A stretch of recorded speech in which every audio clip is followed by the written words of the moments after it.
how do we start thinking about and managing our thoughts? Well, the very first step is to become aware of the thoughts. Most people wouldn't even imagine that in one moment they can change the course of their lives or their work or their organizations just by changing the way that they think.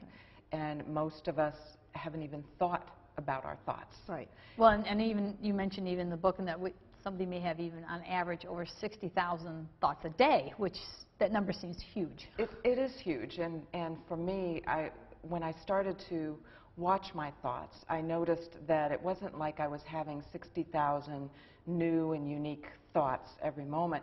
I was having 20,000 of this one, 20,000 of that, 4,000 of this, and 4,000 of that. And for me, it was self-doubt, criticism, imagining upcoming scenarios with difficult people.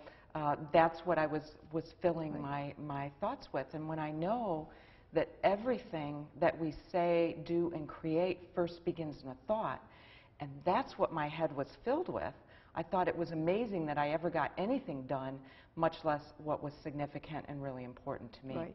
Because you might be over here thinking over there. A lot of times I get accused of that. I'm listening to somebody they're talking about, I'm thinking over here, I'm thinking about this, and because I think we're always multitasking, and maybe that's one of the reasons why we don't even recognize or aware of our thoughts, because we're trying to do so many things at one time. And you said what's key is being aware of our thoughts. How do you do that? Because by the time I'm trying to be aware of one, I feel like I'm already on to the next. Well, one thing is that once we decide to start watching our thoughts, and that's the key. I mean, a thought is just a thought. It's not real. It's not really reality. It's just whatever our brain is presenting to us. It's saying, hey, this is what you thought, this is what you felt the last time something kind of like this that I put into this compartment said. Right. And so it's up to us. We can actually choose to use that thought or not. Right. So what we're trying to do is to start looking at our thoughts instead of from our thoughts. Okay. So once we make the decision to start watching our thoughts, the fringe benefit of it is that they actually slow down.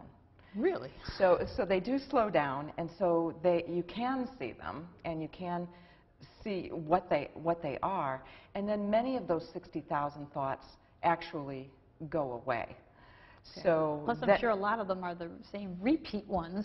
Well, that we have throughout the day, maybe. Well, oftentimes when I'm working with individuals or with organizations, and we're talking about start watching the thoughts, and they always come in groups. There's 4 or 5 thoughts together. And to watch what it was that first thought, and the second thought, and the third thought. And then what is the decision that I am about to make because I'm relying on that thought? Most of us haven't thought about it, and so we haven't even noticed those 4 or 5 thoughts, much less noticed that we're making a decision based on those thoughts as if they're reality. Well, and also, as you're saying that, I'm trying to think, okay, if I was somebody watching the show, how do I recognize my thoughts? I'm thinking, well, if I stop at a red light, what if I say, what was I just thinking about? And let's say I was thinking about, gee, I was hungry. Then I think, well, what am I going to have for dinner? And then I think, well, I don't know what I have for dinner. I don't have anything in the refrigerator. Well, maybe should I stop it? Should I go to the drive? No, maybe should I buy some? Should I stop? Well, then there's long lines. So right away there's about 1,000 of them. So is that kind of how you try to become aware? I mean, because I'm thinking after the show, I'm going to try and be more aware of my thoughts. Well, sometimes it's hard to become aware if we're first starting. Right. And so what I encourage people to do is to actually notice what they're feeling first. I mean, the key is not so much, we want to know whether a thought is working for us or is working against us. And so if we notice how we're thinking or how we're feeling, that might be the way to start becoming able to actually watch our thoughts. Okay. So I mentioned in the book that feelings are actually key indicators.